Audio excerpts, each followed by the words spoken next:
Kalen,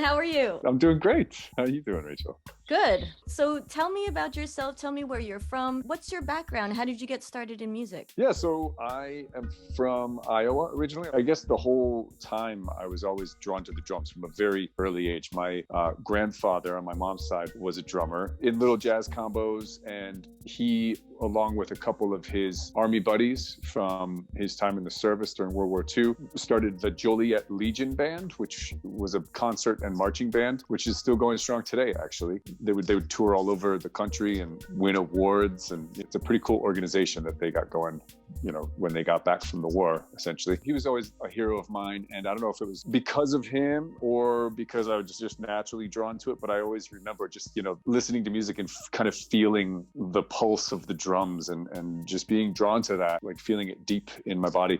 So I was always banging on things. In school, I was in jazz band and marching band and chorus and concert band, and everything I could get into, different kind of chamber ensembles and singing and playing music.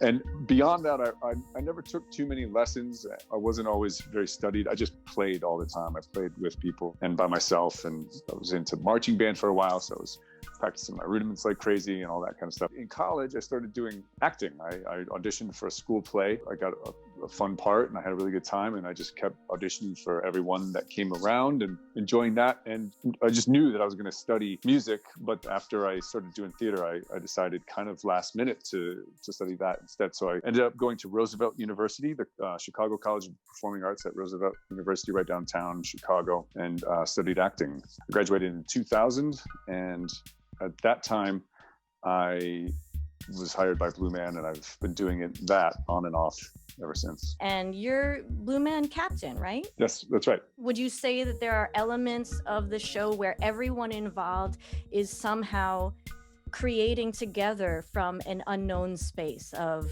what will happen, and let's all create this together? Yeah, absolutely. I think that's a great way to look at it. And in fact, if you, this also, I think, applies to any live scenario. If you're in any kind of long-running production, not even very long, but just any normal, a play that opens and closes, and you've got a bunch of shows in between.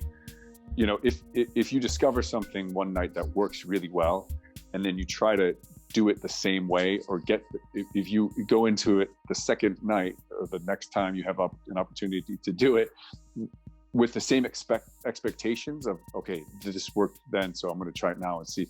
It almost never gets the same reaction, right? That's kind of a known and understood truth in a lot of ways. And sometimes maybe you'd be more successful than others, but it's hard to kind of go in and expect the same reaction in the same way.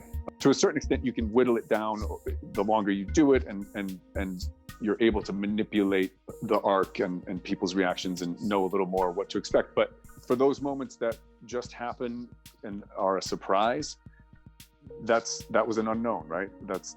And if you're able to take that unexpected surprise moment and react to it in the moment, and not get ahead of yourself, and just try to be open and use all those tools that you've, all the rehearsals and the understanding you have of performance and music and, acting as a craft, and then as it applies to this show specifically, just trust that that's all there, and then not think about it and just be reactive. Then it'll at least be honest, and it might not be the most revelatory thing, but those are the little moments that people, even if it's just a few people that are closest to you, that they kind of latch onto and feel that something is happening, that's special, that they saw the way that you took that in, and it's like, oh wow, whatever it is, like, and those are hard to reproduce. So when you come at something and try to shake it up, there's often, I think, some premeditation to that, and that can be dangerous because it's not that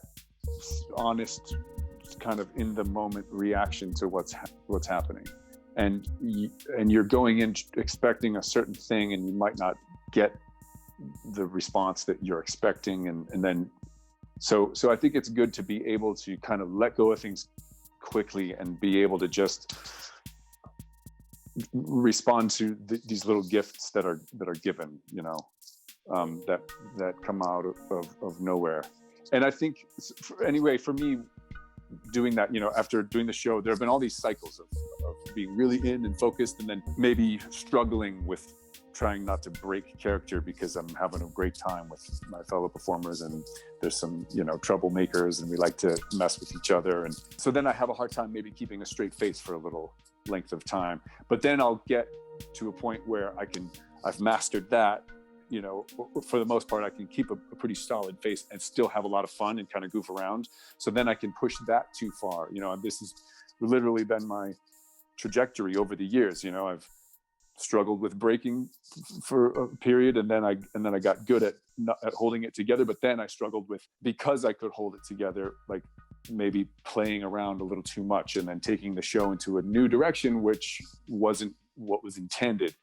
So then you got to bring that back. And I remember doing a tour one time with General Judd, who's a blue man. He's been a blue man longer than I have, and Clem Waldman, who's a drummer, who's also been around longer than me. And they both had such a great attitude about it. And it was essentially just do your job. People are coming. They've paid good money. They've chosen to see you do this show tonight, as opposed to any other options they have in New York or whatever city they're in. And so you owe them a good show. And so don't mess around. If you're bored, too bad. Find a different outlet to get your jujus out and honor this show and do the best show you can. But that's not to say they were both great at being in the moment, and it was because they were able to strap in at the beginning and use all the training and all their vast knowledge of the show and performance in general to just do their best version of the show. And because they had done it a million times, they didn't have to worry about what that was. They could do that and know where to go intuitively, so that it freed them up. It just freed them to be really present in the moment and not be in their head thinking, how am I going to make this interesting? Or I still don't know this part. They knew everything so stone cold, and they weren't worried about being good or being funny or being, playing a cool fill or riff or something to impress people. They were just in it and so present, so that it made them open to those surprise, excellent opportunities when they came, and able to kind of play something that was just perfectly fitting in the moment, and then move on. When it's over, and then you find your way back to the template, if you've gone astray or whatever. So that was so huge for me when they were both so great at explaining that and really leading by example, just doing it every night. And that was a huge inspiration for me. And that's kind of, since then, that's what I always strive toward.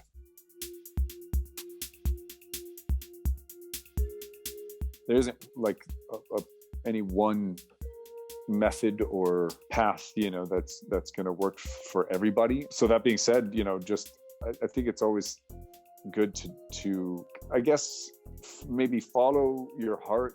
What if you're good at something, if you enjoy something, it's safe to say that you're going to be able to focus on that and to give it the time that it requires to get good at it. Because I was just talking to my daughter about this. I have a 7-year-old daughter. She was in piano lessons, and she really didn't want to, and she was like, she said, I don't like doing it. And so anyway, we were just talking about the idea of, it's hard. Like, you're not good at it. I'm not saying you have to be a great piano player, but just in the process of learning something, of working through those frustrating moments and reaching a point where, okay, I figured out this scale or these fingerings or this particular piece, that feels really good. But it's hard. It's hard work to get there. Some people obviously have more proclivity than others at whatever the craft is, but you have to work really hard at it, and you have to be committed. You have to be able to go through those difficult times to reach those plateaus and go beyond them and have those breakthroughs, to trudge through all of the hard part of it. It's so fun being on stage. It's so fun, getting a part. It's so fun working on a character, developing a piece, actually doing the work. But that is such a small percentage of the overall discipline, the overall craft. And especially when it comes to making a career out of it, because now, on top of just the time it takes to get good at it and to maintain the minimum level of proficiency, you have to market yourself. Now it's a business, and you have to like go through the lean times and be able to go, through all of those challenges too. Actually being on stage or doing the thing is such a small, in the end, a small part of having a business. And it's any business too, right? Like we make clothes, my wife and I, and making them is fun, designing them is fun, selling them, but so much of it is advertising and trying to get customers and, getting the sales. So there's so much of it that is stuff that you have to do in order to get to the little deeply satisfying part.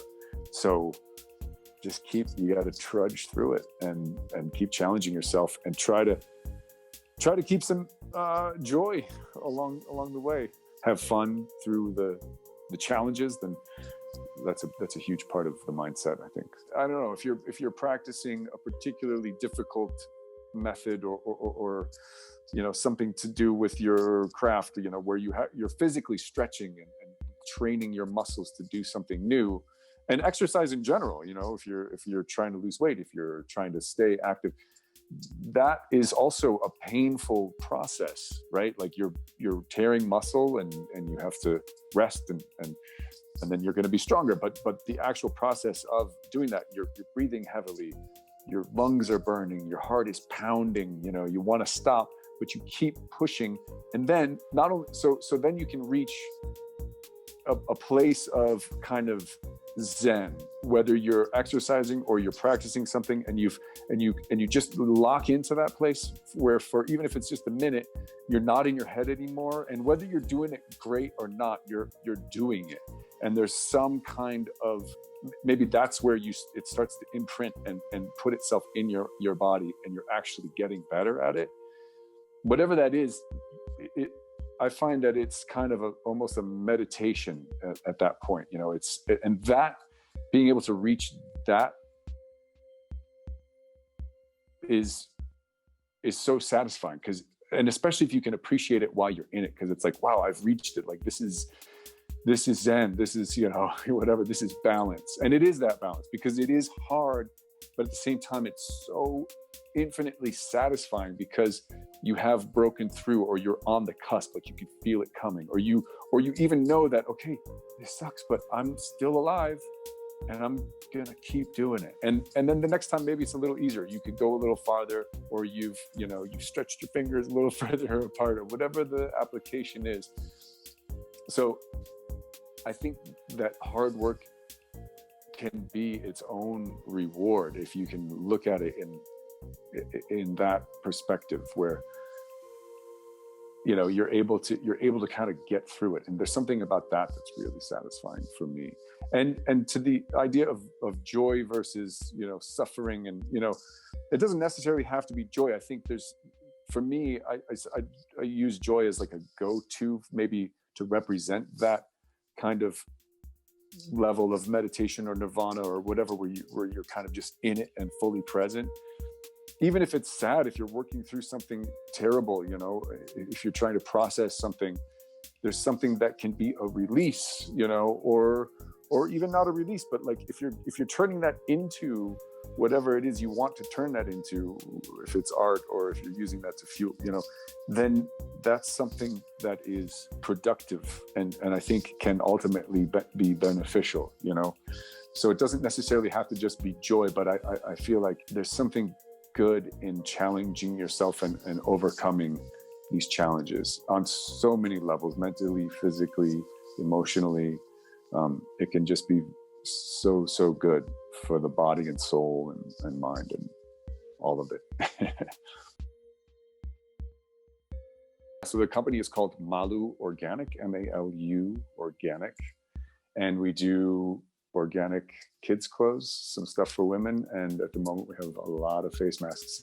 In fact, you can see there's some bins of them over here. Wow. Behind me, we've got fabrics up here, and there's some lovely women's pieces up here. We've just got it loaded with tons of stuff, and it's pretty messy, there's a desk there with a printer, and that's where we process orders. And it's nice to be able to make a mess and then shut the door and have the rest of the house kind of separate from it. So it's nice to have kind of a designated space for it. So we never really wrote a business plan, and so that's the first thing. I think it's really helpful to just do like you can contact your local chamber of commerce and get so much help. There's so much guidance. There are a lot of retired business professionals and some that are still working who volunteer their time to help guide you through the whole process and everything you need to create a strong business plan, to set goals for yourself, and to navigate all of that side of things, which is hugely important. Yeah. There's an organization called SCORE, SCORE, and you can sign up with them, and they have seminars, a lot of which are free. Some have a nominal fee, and they can pair you with a mentor. And this person can help guide you through, answer the questions, teach you what questions you should be asking, point you in the right direction to do the research that you need to do to identify, your market, who you want to sell to, creating all, your customer profiles and creating a business plan, which again, we're still just changing our business plan. That's something you constantly do, but it would be great to know what you're doing and what your goals are, because then you can start to take the steps necessary to get there. I don't know, you have to kind of find the balance, maybe like anything else. And depending on what it is too, like if you're starting something that requires a ton of capital and you need investors, then yes, it's very important to have a solid business plan. If it's something that you can, like what we're doing, where you can kind of handle it on your own, you're able to produce it basically by yourself, then maybe it's good to produce it and get it out in front of people and start getting feedback, so you can start to tweak the design and make it the best product it can be and the most desirable for your customers. So to make a business plan, but also to show the people what you got. Any last thoughts, sir? Anything in general? Yeah, I guess what springs to mind, and it's kind of it's nothing revelatory, it's trite really, but the idea of just kind of doing one thing at a time, it can be so overwhelming, but especially in these overwhelming times, right? There's so much uncertainty and there are so many options. A lot of us have found ourselves out of jobs now. And so what do we do? Do we wait, try to tread water and try to get the old job back? Or do we try to make something new? Do we move? Do we, it's just like endless possibility. But you could argue that that's always the case. You can always make any kind of choice to shake up your life and challenge yourself with something new. But now that it's kind of thrust upon us, I've found, dealing with all of the anxiety, once I was able to get to the point where, okay, I'm able to sleep at night, and things aren't like, we're not out on the street just yet. So what helped me a lot with that was just kind of really just doing one thing at a time. And I mentioned exercise earlier. That was a huge thing for me personally, was to just make sure that I was doing, because I used to go to a gym and that stopped. But to challenge myself to do something every day at home, and that I found was a great way to start the day, to kind of like just do something physical and get the blood flowing, and that just helped me kind of keep things in perspective. And then when choosing what to do to move forward, just whenever I'm able to, I can kind of get overwhelmed and then paralyzed, and there's so many things I feel like I should be doing or I could be doing, and I don't know which direction to go to. For example, so we're doing I'm helping my wife with her clothing company, so I process mask orders, I ship them, I do that daily. That's kind of a nice routine to have. But then I'm not really making money myself right now, because I'm not doing Blue Man. That was my job. So I used to do voiceover work, and I'm going to set up, I've been putting it off, but I'd like to get into that again reorganizing a closet now to turn that into a vocal isolation booth and set up, that whole thing. And my wife and I are also writing a story, a children's book. We're doing the illustrations and writing the story. And it's something that we started talking about and kind of making initial sketches years ago.